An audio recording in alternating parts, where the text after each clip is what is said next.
Good morning, beloved. Peace be with you. Today in our gospel, we hear John's version of this dinner where we have Mary breaking the alabaster jar over the feet of Jesus, pouring it out all over him. And this is John's version of what we reflected on yesterday, and Mark's version when we went through the Passion Gospel. And so we'll do a little bit of part two. But we notice a few things. There's, different details. Some are the same, some are different. Perhaps to set the basic context, maybe the most important thing first to say is just remind us that we're here on Holy Week. This is Holy Week, and so we remember that word holy means consecrated, set apart, set aside. That means that this week in our lives should be different. Should look different than all the other weeks in our lives. It has to look different, not just in our head, but people have to see. There's different actions, different ways we're spending our time, different ways different with our schedule. We have to do things different this week. And to help even with that context, since we're celebrating, the first thing we're entering into is the death of Jesus. Put yourself in the mentality or the mindset of grief and mourning. And if you haven't ever experienced it, think of the person in your life you love the most. And if they are dying this week in the hospital, and the doctors have told you, maybe they'll last till Friday. And that's the best you get. The person you love the most, maybe will last till Friday. They're dying in the hospital, and now how are you going to spend this week? Probably different than the other weeks in your life, right? And that's how we have to enter into Holy Week, because Jesus dies on Friday.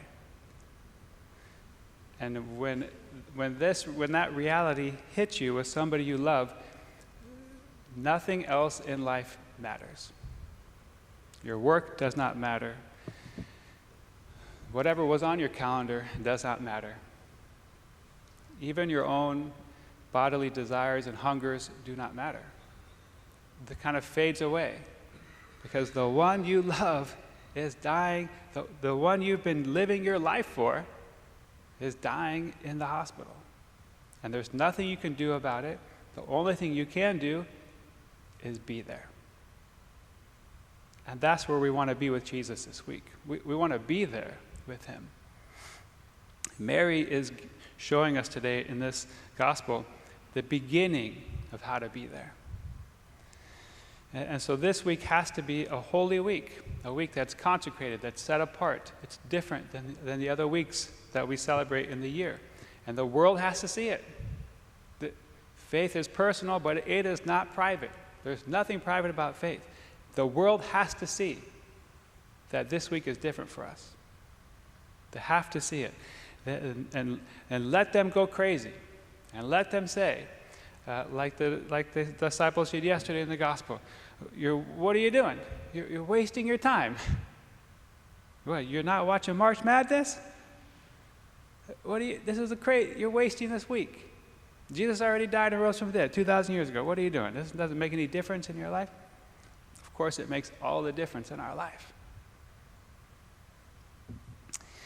And this is the memorial of his passion, death, and resurrection. And usually, at least on the memorial, on the anniversary of our loved one's death, we will at least spend that day doing something with them, for them, in memory of them, going to the graveside and putting flowers and maybe having a meal with some close people to us to just remember and talk about our loved one. And these are things that we want to bring in and incorporate into this week as we're celebrating Jesus, the love of our life. And so this is all context. Those of us who have lost people we love dearly, we have an advantage over those who haven't. Because we can take those experiences and bring it right here into Holy Week and apply it to Jesus. And so this is what All of this is what's going through the mind, the emotions, the heart of Mary today. Of Mary and Martha. Because she's doing all of this in anticipation of his death. She knows he is dying this week. And there's nothing she can do about it. And this is maybe the last chance she gets to do anything to him or for him. In fact, we don't hear of anything, of any other encounter she has with him after this. And it's not a very opportune time. He's reclining at table, having dinner, with other people having dinner. And she goes right in the middle of the dinner and begins to, in John's Gospel, break open and pour out this perfumed oil all over his feet. Remember, they recline, so they're lounging over here and their feet are over here. And she pours this oil all over his feet and then dries it with her hair. We said yesterday, the pouring out of the whole oil is pouring out of her life. It's really the pouring out of her love upon Jesus. We've been talking as well recently during this Lenten season, over and over, repeatedly showing different examples of agape love. Remember, you have friendship love, you have family love, you have romantic love, and then you have God's love, which is called agape, in the Greek, agape love. This is what it looks like. This is God's expression and him saying, I love you, agape, I love you with all that I am. I pour myself out for you and to you in love for you, totally. And Mary's expression today of pouring out her life, pouring out her love upon the feet of Jesus, is another expression of agape love, where there's nothing held back. It's unconditional. There's no strings attached. I'm not looking for anything in return. I just want to pour my love out upon your feet and dry your feet with my hair. This is how we want to enter into Holy Week and pour out our love upon the feet of Jesus. And one of the biggest ways to do that, to express that, is with our time. To scratch everything off the calendar except for Jesus. To use your vacation time to take off Thursday night and Friday and just to be with Jesus. And if we don't have enough vacation time for that, then we're misusing our vacation time. Everything we have is supposed to revolve around and center on Jesus. And trust me, if your loved one was dying in the hospital, you would you wouldn't care. You'd rather be fired than leave their side. And this is the seriousness we have to enter into with Holy Week. It's the seriousness we have to enter into, especially in the Holy Triduum, Thursday, Friday, and Saturday. Because this makes all the difference in our life and relationship with God. And it's got to be so extravagant, so wild and out there, that someone in our life says, "What are you doing?"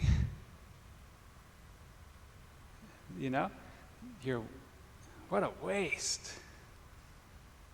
You wasted your vacation time on Holy Week. It needs to look like that to the world. We've got to be that extravagant of an expression. Because those of you who know, when you are in grief, you're goofy. You don't do things the same as the world. You're goofy. You don't think straight. And your love is extravagant. And you hold nothing back. And it doesn't really make sense to those who are not in grief. So our love for Jesus this week, and especially the Holy Triduum, has to look like that. Extravagant, look even goofy, make no sense to the rest of the world.